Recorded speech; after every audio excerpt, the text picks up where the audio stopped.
Narcissism, in essence, when you're talking about a narcissist, this is a person who lacks empathy, is entitled, grandiose, arrogant. They're validation and admiration seeking. They're very sensitive to criticism. They are not able to regulate their emotions, particularly rage when they're stressed or disappointed. They can be very controlling, and but underneath it all, they're deeply insecure. So all these things we see, the entitlement, the arrogance, all of it, they're simply almost like protections of this insecurity.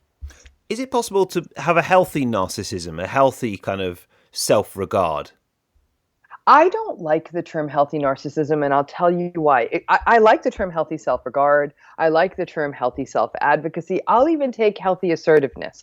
Narcissism at its core is an antagonist pattern, right? These are people who are not self-reflective, who do not account for other people. So I think when people get lost in the healthy narcissism term, I think what they mean are people who have the capacity at times to put their own needs first. Today, or in this next endeavor, I'm really going to choose what I think works best. But they're also going to take account for the other people. They may even say, listen, I know this is not going to work for all of you. I'm telling you, I'm aware of that. I apologize for that. They'll take accountability. Doesn't mean that the other people are necessarily going to feel better about it, but there seems to be an awareness. Narcissism in general, the person is so egocentric and egotistical that they really don't ever take account for how their own self-focus is impacting other people. And frankly, they don't care. So I don't know that that's ever a healthy condition. Yeah, yeah. And sometimes it's not that they don't care, they're not even aware of it. Yeah, and by and large, you're not aware of it. And that's one thing that people forget about with narcissism is that there is a sort of what we call a lack of self-reflective capacity. They're not able to stop and think and be aware, wow, this thing I just said, this thing I just did, it could hurt someone else, it did hurt someone else. By the time they come to that realization, if they come to that realization, it's as though people had to coach them and let them know. They don't come to it automatically. The main question people ask me is, what am I doing wrong? So they're in a relationship with a narcissist and they keep asking, what could I do differently? How can I make this better? And I have to give them the rather, sad guidance of nothing.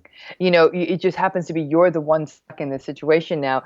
I could change you out with anyone. You're replaceable in this equation, and they'd be behaving the same way. Because I think everyone thinks that the narcissist would put on a better show or treat someone else better than they are them. And what is confusing is the narcissistic personality style is very two-faced. They can put on a very nice public face. They can be at the party. They can hold court. They can be the brilliant salesperson. They can be charming. They can be charismatic. And then once you're behind closed doors with them, you're really dealing with somebody who can be quite monstrous. And that disconnect would leave a person close to them saying, this has got to be me, because they're charming with everyone else. Well, the reason they're charming with everyone else is that those are sort of lower stakes, short-term kinds of quickly get the validation and run relationships. They're not accountable to those people. Those people don't expect anything from them. And that's why they're able to be two-faced. A healthy human being, though, has deeper relationships. And so they're much more self-aware, and they're able to monitor their behavior both in public settings and in private settings.